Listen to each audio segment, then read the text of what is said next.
जंगल के किनारे एक पुराना वीरान गांव था जिसका नाम था शिवगढ़। गांव वाले कहते थे कि गांव के बाहर जो बड़ा पीपल का पेड़ है उस पर एक खतरनाक चुड़ैल रहती है। रात के ठीक 12 बजे गांव का नौजवान लड़का रमेश अपने दोस्तों के साथ शर्त लगाकर उस पेड़ के पास गया। शर्त ये थी कि उसे उस पेड़ पर लाल धागा बांधकर लौटना है।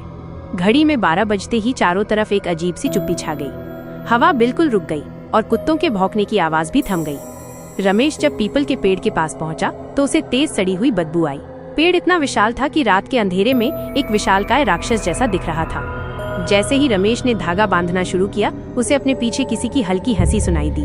आवाज इतनी डरावनी थी कि उसके रोंगटे खड़े हो गए। उसने डरते डरते पीछे देखा, वहाँ कोई नहीं था। पर तभी ऊपर पेड़ की डालियों से एक सफेद कपड़ा जमीन पर गिरा।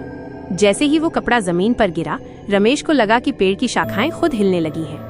उसने हिम्मत करके ऊपर देखा। एक लंबी पतली औरत जिसके बाल बिखरे हुए थे और आंखें पूरी सफेद थी, पेड़ की सबसे ऊंची डाली पर उल्टी लटकी हुई थी। वो सीधे रमेश को घूर रही थी। रमेश के मुंह से चीख तक नहीं निकल पाई। उसका पूरा शरीर पसीने से भीग गया था। तभी उस चुड़ैल ने धीमी और कांपती हुई आवाज में कहा, आ गया, मेरा इंतजार खत्म हुआ। और फिर पलक झपकते ही वो चुड़ैल पेड़ से नीचे कूदी। उसकी हड्डियों के टूटने की डरावनी आवाज आई। वो तेजी से अजीब ढंग से जमीन पर रेंगते हुए रमेश की तरफ बढ़ने लगी। रमेश ने भागने की कोशिश की, पर उसके पैर जमीन से चिपक गए थे।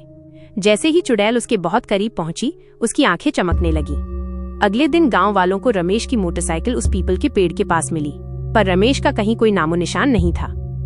कहते हैं उस दिन के बाद से जब भी रात के 12 बजते हैं, उस पीपल के पेड़ से किसी के सिसकने और जंजीरें घसीटने की आवाज आती है, और जो भी उस आवाज को सुनने की हिम्मत करता है वो वापस कभी नहीं लौटता।